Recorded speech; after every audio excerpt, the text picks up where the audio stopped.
Title अपने book को दिया है अनुभव से अनुभूति, इसलिए उस दिन भर हमको जिस भी आश्रम में गए वहाँ का भंडारा बंद हो गया था, हमको कुछ खाना नहीं मिला। और ऋषि मार्कंडेय जी कहते हैं स्कंद पुराण में रेवा खंड, नर्मदा को समर्पित एक पूरा अध्याय लिखा हुआ है। उस रेवा खंड में उन्होंने लिखा है, अम्मा जी दौड़ती हुई आई और बोली आजा बेटा भूखी है, भंडारा लगा है, पहले खाना खा ले। वाह। प्रलय में भी मेरा नाश ना हो, मेरी नदी का हर एक पत्थर पाषाण, शिव के रूप में बगैर प्राण प्रतिष्ठा के पूजा जाए। ऐसे कई आशीर्वाद माँ नर्मदा ने अपने जन्म के समय लिए, जो कि भगवान शिव ने उन्हें दिए भी। नमस्कार, मैं हूं आपका होस्ट और दोस्त विक्रांत मिश्रा। आप देख रहे हैं पीबीसी भारत। आज हम बात कर रहे हैं नर्मदा जन्मोत्सव की। नरसिंहपुर की खासियत है कि नरसिंहपुर माँ नर्मदा के तट पर बसा एक ऐसा जिला है जहां पर माँ ने भरपूर अपनी कृपाएं इस जिले पर बरसाई हैं। नर्मदा जन्मोत्सव के इस पावन पर्व पर आज हमारे साथ बातचीत करने के लिए मौजूद हैं नरसिंहपुर की प्रसिद्ध समाज सेविका और शिक्षाविद डॉक्टर स्वाति चांदुरकर जी। उन्होंने पिछले वर्ष ही अपनी नर्मदा परिक्रमा पूरी की। आइए हम उनसे बात करेंगे और जानने की कोशिश करेंगे कि मैडम का क्या रुख रहा नर्मदा परिक्रमा में और वो क्या कुछ मानना है उनका नर्मदा जी के बारे में। मैडम बहुत बहुत स्वागत है आपका हमारे विशेष कार्यक्रम में। सबसे पहले तो मैडम आपको नर्मदा जयंती की बहुत बहुत शुभकामनाएं। आपका एक बड़ा अनुभव नर्मदा परिक्रमा से बाहर निकल के आया है। मैं भी बचपन से ही सुनता आया हूँ कि हम नर्मदा परिक्रमा में जाएंगे, पंचकोशी परिक्रमा करेंगे। तो आपसे सबसे पहला प्रश्न मेरा यही है कि आखिर ये परिक्रमा होती क्या है? अक्सर हम परिक्रमा सुनते हैं लेकिन कभी चिंतन नहीं करते हैं जी। तो आज इस नर्मदा जयंती के अवसर पर मैं अपनी सभी को हार्दिक शुभकामनाएं प्रेषित करती हूँ। माँ नर्मदा को शत शत नमन करती हूँ, साष्टांग करती हूँ। परिक्रमा ये शब्द एक्चुअली प्रदक्षिणा शब्द से लिया हुआ शब्द है। मतलब किसी भी या अपने आराध्य को चारों तरफ से एक फेरा मारने का अर्थ परिक्रमा अमूनन माना गया है। यह प्रदक्षिणा का मतलब ही होता है चलायमान हो जाना। अपने आराध्य को मानते हुए दक्षिण की दिशा में चलायमान हो जाने को प्रदक्षिणा कहते हैं। और यदि हम इसका दार्शनिक अर्थ ले लें तो आप देखते हैं कि पूरे ब्रह्मांड में प्रत्येक जो है तारा किसी न किसी की प्रदक्षिणा करता ही रहता है। बिल्कुल, अंतरिक्ष में हर एक तारा किसी न किसी ग्रह के चक्कर काटता रहता है। बिल्कुल। और यही सत्य है जीवन का। जी। जीवन का सत्य भी यही गोलाकार है, परिक्रमा ही है कि हम जिस मिट्टी से उठते हैं हम उसी मिट्टी में मिल जाते हैं। तो हिंदू धर्म में इसका बड़ा महत्व इसीलिए है कि हमने देखा है भगवान श्री गणेश ने परिक्रमा की, उन्होंने अपने माता पिता को ब्रह्मांड मानकर उनकी की। मार्कंडेय ने की, ऋषि मार्कंडेय जी ने अनेकों बार नर्मदा की परिक्रमा करने का वृत्तांत हमें पढ़ने को मिलता है। हम नदियों की परिक्रमा जब बात आती है तो जो 7 मुख्य नदियां जो मानी जाती है, पवित्र नदियां है हमारे देश की, उन 7 नदियों में केवल एक नर्मदा जी ऐसी है जिसकी परिक्रमा का अपने यहाँ प्रावधान है। ये प्रदक्षिणा इस शब्द से परिक्रमा शब्द बना है। कहीं एक ऐसा वृत्तांत आता भी है कि कहीं लिखा हुआ है कि ऋषि मार्कंडेय ने विवरण दिया है कि ऐसा हुआ है, उस बारे में कुछ जानकारी दी। ऋषि मार्कंडेय जी कहते हैं उन्होंने अपने जीवन में 2 बार प्रलय देखा है, महाप्रलय उन्होंने देखा है। और ऋषि मार्कंडेय जी कहते हैं स्कंद पुराण में रेवा खंड, नर्मदा को समर्पित एक पूरा अध्याय लिखा हुआ है। उस रेवा खंड में उन्होंने लिखा है कि प्रलय और महाप्रलय भी आने के बाद भी सबसे शाश्वत, कभी भी नहीं समाप्त होने वाली ऐसी नदी है, वो है नर्मदा नदी। माँ नर्मदा को यह मार्कंडेय जी द्वारा भी लिखित में हमको पढ़ने को मिलता है। इतने व्यस्त जीवन में अचानक नर्मदा जी का परिक्रमा करने या प्रदक्षिणा, या ये ऐसा कहूँ कि प्रदक्षिणा करने का विचार कैसे आ गया मन में आपके? देखिए, हम नरसिंहपुर जो ज़िला है यह नर्मदा तट पर है। अक्सर हम नर्मदा तट पर बसे हुए और बहुत शांति मिलती इसलिए शारदा मंदिर जाके बैठते थे। शारदा मंदिर में हमने देखा कि कई प्रकार के लोग, साधु, संत, सामान्य जन, कई श्रेष्ठ शिक्षाविद, विदेशी लोग, परिक्रमा के दौरान उनसे वहाँ मेरी मुलाकातें होती थी। महाराष्ट्र में इसका बहुत क्रेज़ है, इसलिए हमारे घर के सामने से गुजरते हुए भी कई बार लोग रुकते थे, एक मराठी नाम देख के चर्चा कर रहे, सहायता के हिसाब से चर्चा, हमारे घर अक्सर आते रहते हैं जी। तो इन सब लोगों को जब देखते हैं तब स्वाभाविक रूप से माँ नर्मदा के प्रति एक जिज्ञासा जैसी जागृत हुई। फिर थोड़ा सा अध्ययन किया, नर्मदा पुराण के बारे में पढ़ा, नर्मदा की उत्पत्ति के बारे में पढ़ा, इस परिक्रमा के महत्व के बारे में पढ़ा, तो एक स्वाभाविक रूप से एक श्रद्धा जैसी जागृत हो गई। और एक आपको बहुत अच्छा उदाहरण बताती हूँ कि हमारे पास एक मुजुमदार जी दंपत्ति, उनकी उम्र 73 साल थी, पत्नी 69 ईयर्स की थी, परिक्रमा के दौरान आए।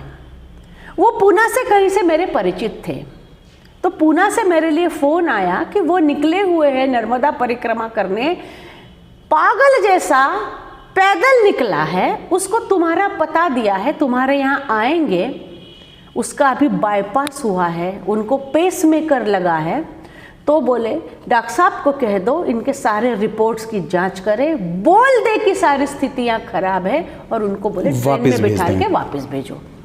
वो हमारे घर आए, देखा सही बात, 73 साल की उम्र, डायबिटिक थे, बाईपास हुई थी, उसके बाद पेसमेकर लगा हुआ था, मगर एकदम हंसमुख प्रवृत्ति का वो आदमी मुजुमदार जी, वो और उनकी पत्नी। कहा गया था मायके से मेरे मामा जी ने, तो हमने सारी जांच डॉक्टर साहब ने उनकी करी, और डॉक्टर साहब ने जांच करके जब आए तो डॉक्टर साहब मुझे बोले कि स्वाति, नॉर्मल व्यक्ति से बेहतर तो इनकी रिपोर्ट्स है, और बोले मैं इतना बड़ा झूठ इनसे नहीं बोल सकता कि आपकी रिपोर्ट खराब है और आप वापस जाइए। और बोले डॉक्टर साहब, ये व्यक्ति की ये रिपोर्ट से नहीं, जादू है, हो ही नहीं सकता, एक नॉर्मल इंसान के भी नहीं आते। वो एक घटना ऐसी थी जिसने मुझे, हम दोनों को मतलब बिल्कुल आश्चर्यचकित कर दिया कि इस उम्र में वह व्यक्ति कर सकता है, और हम नर्मदा तट पर रखे, प्रतिवर्ष कितने लोगों से हम बातचीत करते हैं, कहाँ से आए, परिक्रमा कर रहे, और हम लोग उस परिक्रमा के बारे में सोचते नहीं हैं। तो मैं अपने आप को भाग्यशाली मानती हूँ कि माँ नर्मदा ने मुझे बुलावा दिया, मुझे ये अवसर दिया कि उसके साथ सानिध्य में मैं कुछ क्षण बिता सकूँ। और उस समय से हमने तय कर लिया, 1 साल से हमने तय किया था कि नहीं, इस साल अपन परिक्रमा करेंगे, और हम दोनों ने पैदल परिक्रमा करें। परिक्रमा शब्द आध्यात्म से जुड़ा हुआ है, और जब हम किसी तीर्थ की या ऐसी नदियों की परिक्रमा करते हैं तो इसकी विषय वस्तु में एक विधान होता है।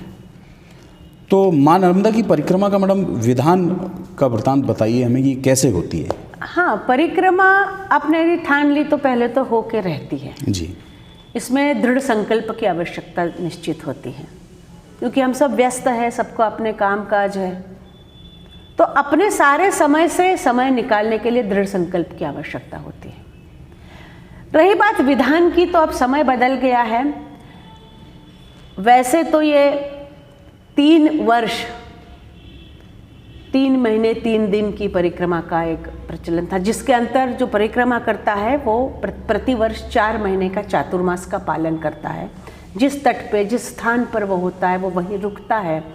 चातुर्मास के दौरान परिक्रमा वो रोक देते हैं और आगे बढ़ते हैं। कभी कभी अपने नदी के तट पर सामने वाले घाट पर जाके उस मंदिर के दर्शन करने को हनुमत परिक्रमा कहते हैं। कि आप यहाँ थे, जैसे बरमान है, हम यहाँ पर है, छोटे बरमान में है, लेकिन उस तट चले गए, वहाँ के दर्शन करके फिर यहाँ आए, जैसे हनुमान जी, इसको हनुमत परिक्रमा कहते हैं। अच्छा। एक होती है जिसे शिव जी की जो जिलहरी होती है जी, तो जिलहरी परिक्रमा भी होती है, लेकिन यह पूर्ण नहीं होती। आप जानते हैं शिव जी की जिलहरी को हम कभी पूरी परिक्रमा नहीं करते, आधी करते फिर आते वापस आ जाते। तो ऐसा एक तट पूरा किया जाता है, फिर उसी तट से वापस आया जाता है, फिर दूसरे तट जाया जाता है और फिर वहाँ से वापस आया जाता है। ये आजकल बहुत कम हो गई है बदलते हुए परिवेश में। और अमूमन लोग पैदल परिक्रमा करते हैं आजकल, इसको 3, 4, 6 महीने जैसी आपकी गति हो चलने की, उस हिसाब से आप कर सकते हैं। ये संकल्प है कि आप परिक्रमा शुरू करने के पहले केशदान करें। परिक्रमा के दौरान आप श्वेत वस्त्र धारण करते हैं। तो कन्या भोजन का एक, जैसे कढ़ाई कहते हैं, तो कन्याओं की पूजा की जाती है। मैडम, आपने परिक्रमा संपन्न की, उसके बाद आपने आपका पूरा यात्रा वृतांत अपने शब्दों में एक किताब के रूप में सामने रख दिया। आपने इस किताब को नाम दिया अनुभव से अनुभूति। वो टाइटल से ही समझ में आ रही है कि आपने जो महसूस किया है उससे आपको क्या अनुभूति है, इस किताब में वही है। आज मैं पढ़ूंगा, आपकी अनुभूति समझ जाऊंगा। उसके पहले मैं आपसे निवेदन करता हूं कि आप हमारे व्यूअर्स को अपने अनुभव बता दें, वो आपकी अनुभूति वैसे भी समझने में उनको बड़ी सरलता हो जाएगी। पहली बात तो मैं बिल्कुल बता देना चाहूँ विक्रांत भाई कि परिक्रमा आपका जीवन बदल देगी। आज के युग में सही है, ईश्वर को आप कितने मानते हो चाहे नहीं मानते हो, लेकिन परिक्रमा करने के बाद आपका जीवन बदल जाता है, जीवन को देखने का नजरिया बदल जाता है। तो जीवन को देखने का नजरिया कैसे बदलता है, इसलिए मैंने टाइटल अपने बुक को दिया है अनुभव से अनुभूति। इसलिए मुझे कोई ये नहीं कि मैं बहुत पूजा वगैरह करने वालों में से नहीं हूँ, मुझे ये सब आडंबर लगता है, लेकिन मैं निश्चित नास्तिक नहीं हूँ। भगवान में मेरी पूरी श्रद्धा है। तो मैं जब परिक्रमा शुरू की तो मैं बहुत ही डिस्टर्ब थी, लेकिन हमारे डॉक्टर साहब बहुत धार्मिक प्रवृत्ति के व्यक्ति हैं, उनकी जिद थी और मेरी यह जिद थी कि उनको अकेला नहीं छोड़ना, इसलिए मैं साथ चली गई। तो एक तरह से मैया ने मुझे पुकारा तो बुलाया तो था, लेकिन मैं इसके लिए प्रिपेयर्ड नहीं थी। लेकिन अब यकीन मानिए, जैसे जैसे आप यात्रामय हो जाते हैं उतनी ही इसकी अनुभूति आना शुरू हो जाती है, ये मैंने महसूस किया। मैं मानती हूँ कई श्रेष्ठ साधु संतों को तो साक्षात दर्शन भी होते हैं और मेरे पूर्ण आस्था है इस बात में, लेकिन मैं बहुत साधारण हूँ और मैं स्वीकार करती हूँ कि मुझे ऐसे कुछ दर्शन नहीं हुए। लेकिन इसके माध्यम से हमने जिस लोक संस्कृति को जाना, इस माध्यम से हमने जिस निसर्ग के साथ संवाद करने की कोशिश की, मेरा मानना है यही दिव्य दर्शन है। तो एक कहीं ना कहीं आत्ममंथन की प्रक्रिया इससे चालू होती है, जिसके कारण अहंकार मिट जाते हैं। आप इन छोटे छोटे लोग आपको बुलाते हैं और आपको खिलाते हैं, आपको इतना सम्मान देते हैं, इससे आप अभिभूत हो जाते हो। कितने लोग मुझे मिले, तो ऐसे अनुभव इन लोगों के माध्यम से जो आए हैं, जो साक्षात दर्शन के नीचे कुछ भी नहीं था। मैं किन लोगों की आपको बात करूं? 2-3 दिन बाद की ही बात थी, अपने ही जिले की बात थी। हम भी सुबह एक आश्रम में सुबह बाल भोग कहते हैं, जिसे हम नाश्ता कहते हैं, ब्रेकफास्ट करके निकली थी। एक झोपड़ी से आवाज़ आई और हमने भी बड़े थाट में कहा, नहीं अम्मा रहने दो, अभी हम निकल गए हैं, अभी ऐसा करके हम निकल गए जी। अब यकीन मानिए विक्रांत भाई, उस दिन भर हमको जिस भी आश्रम में गए वहाँ का भंडारा बंद हो गया था, हमको कुछ खाना नहीं मिला। शाम हुई, हम एक मंदिर में पहुँचे, दीपदान वगैरह कर लिया और हमने कहा आज मैया जी ने परीक्षा ली। किसी ने बुलाया था, हमने उसके आमंत्रण को ठुकराया। इस अहंकार हमारा उसी दिन खत्म हो गया। हमने कहा दीपदान करते हुए कहा, हे मैया तेरे शरण में यहाँ पर हम आए हैं, आज के बाद हम किसी को मना नहीं करेंगे। इतना मेरा था। हम दीपदान करके वापस मंदिर की ओर ही आ रहे थे, एक अम्मा जी दौड़ती हुई आई और बोली, आजा बेटा भूखी है, भंडारा लगा है, पहले खाना खा ले। वाह। अब मैं उस अम्मा को क्या मानूं? मानो तो योगायोग है, मानो तो साधारण महिला थी, लेकिन मानो तो वो माँ की ही कृपा थी। उस दिन हमने ठान लिया कि कोई भी कुछ भी खिलाए, क्योंकि हमारा संकल्प था कि हम अपने पैसे से कहीं भोजन नहीं करेंगे, आश्रमों में भंडारे में खाएंगे। पंक्ति में बैठ के खा लिए, बाजू में कौन बैठा है, उसका क्या स्तर है, बिना सोचे एक रूप होकर समरसता से सारे अहंकार ये परिक्रमा आपके मिटा डालती है कि आप कौन हो, क्या हो, किस बात का ये अहंकार। उस दिन हमने ये किया, जो भी बुलाता था हम बढ़िया खा लेते थे, चाय देता था, कोई बिस्किट देता था, कोई भोजन कराता था, और हमेशा 2 भूख के कौर खाली ही पेट में रखते थे कि अगली बार किसी ने कहा तो ऐसा ना हो कि उसको हमको उसके निमंत्रण को मना करना पड़े। बिल्कुल।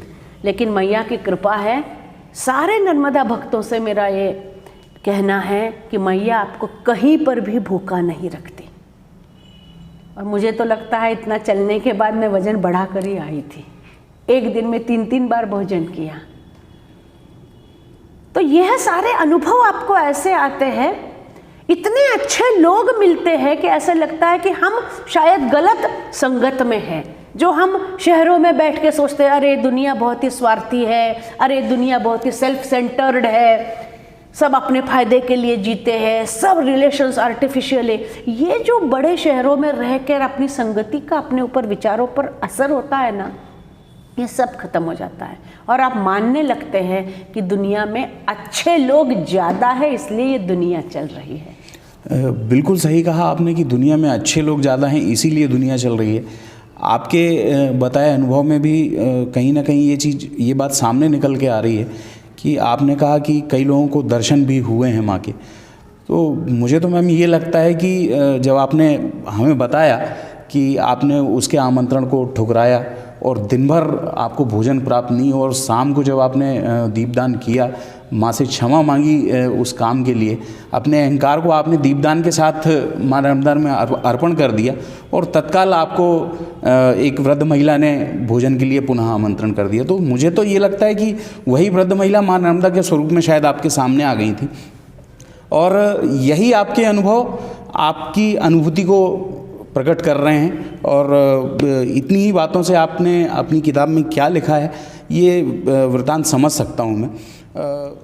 मैडम, नर्मदा जयंती के अवसर पर आज हमारे व्यूअर्स के लिए और संपूर्ण भारत की जनता के लिए क्या संदेश रहेगा आपका?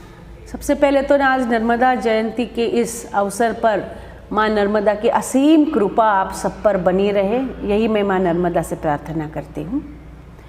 और जो नर्मदा भक्त है या जो ईश्वर भक्त है, जिनको किसी न किसी रूप में ईश्वर में आस्था है, उन सब से मेरा यह निवेदन है कि जीवन में एक बार परिक्रमा जरूर करें,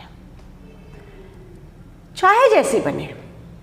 आप गाड़ी से कर सकते हैं, लेकिन अंतःकरण शुद्ध रखकर आप एक बार परिक्रमा करें।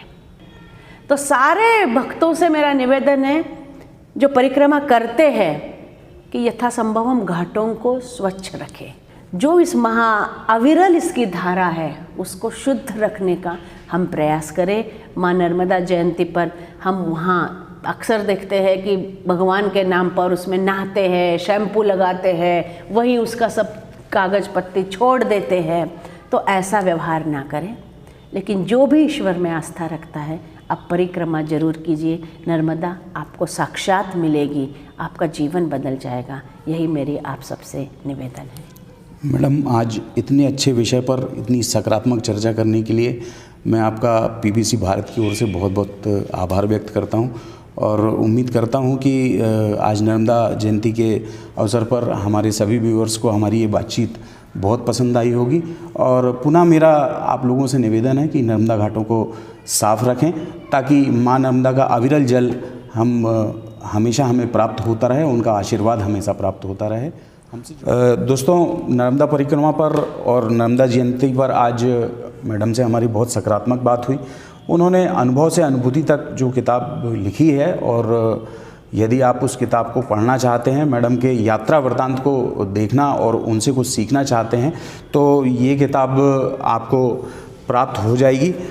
नीचे स्क्रीन पर आपको मैडम का फ़ोन नंबर दिख रहा है, आप फ़ोन करके मैडम से संपर्क करके ये किताब ले सकते हैं, या मुझे भी आप मैसेज करके या फ़ोन करके ये किताब ले सकते हैं। सभी नर्मदा भक्तों को मेरा ये निवेदन है कि आपके मन में यदि ये इच्छा जागृत होती है कि आपको परिक्रमा करनी है, आप ये दिए गए नंबर पे मुझसे संपर्क करें। मैं आपकी यात्रा टेलर्ड करके दे दूंगी कि मेरे जो 15 दिन है, मुझे 20 दिन है, तो कौन से घाट देखना, कौन से नहीं देखना, कहाँ रुकना, मैं सारे सहयोग के लिए आपके साथ सदैव रहूँगी। लेकिन मेरी इच्छा है कि आप अवश्य नर्मदा परिक्रमा करें।